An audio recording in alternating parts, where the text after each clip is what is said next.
नमस्कार दोस्तों, स्वागत है आप लोगों का फिर से मेरे यूट्यूब चैनल में। आज है तुलसी विवाह। तो चलिए जानते हैं आज के इस वीडियो में पूजा विधि, शुभ मुहूर्त और क्या है तुलसी जी का भगवान विष्णु जी से संबंध।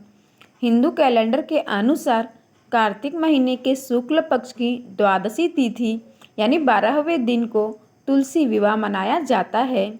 यह प्रबोधिनी एकादशी 11वें दिन से लेकर कार्तिक पूर्णिमा के बीच कभी भी किया जा सकता है।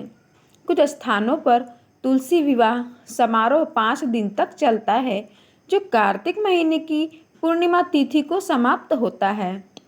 तुलसी विवाह मानसून के मौसम के अंत और हिंदू विवाह के मौसम की शुरुआत का प्रतीक है। ऐसे में इस साल तुलसी विवाह तिथि, मुहूर्त और तुलसी का भगवान विष्णु जी से क्या संबंध है, चलिए मैं आपको बताती हूँ। इस साल 12 नवंबर 2024 को तुलसी विवाह है। तुलसी विवाह का शुभ मुहूर्त शाम 5:29 से 7:53 तक है। पौराणिक मान्यता के अनुसार जलंधर नाम के राक्षस के आतंक से देवी देवता बहुत परेशान थे। कहते हैं कि जालंधर की पत्नी वृंदा एक पतिव्रता स्त्री थी। इसके अलावा वृंदा भगवान विष्णु जी की भी भक्त थी, जिसके कारण जालंधर को युद्ध में हमेशा विजय प्राप्त होती थी। एक दिन जालंधर राक्षस ने स्वर्गलोक पर आक्रमण कर दिया, जिसके बाद सभी देवी देवता भगवान विष्णु जी के पास उनसे मदद की गुहार लगाने पहुंच गए।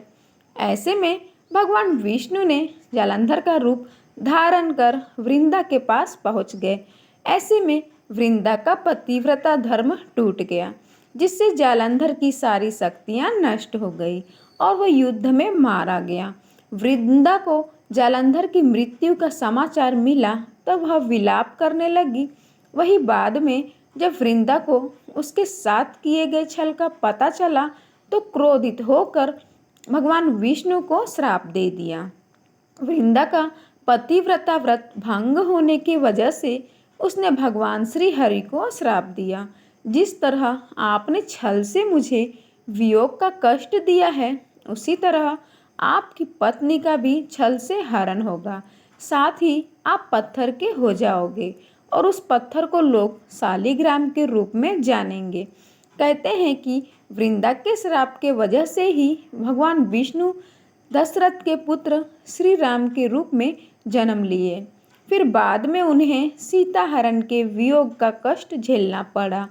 धार्मिक मान्यता के अनुसार वृंदा पति के वियोग को सहन नहीं कर पाई और सती हो गई। कहा जाता है कि वृंदा की राख से जो पौधा उत्पन्न हुआ, उसे भगवान विष्णु ने तुलसी का नाम दिया, जिसके बाद भगवान विष्णु जी ने यह प्रण लिया कि तुलसी के बिना वह भोग ग्रहण नहीं करेंगे।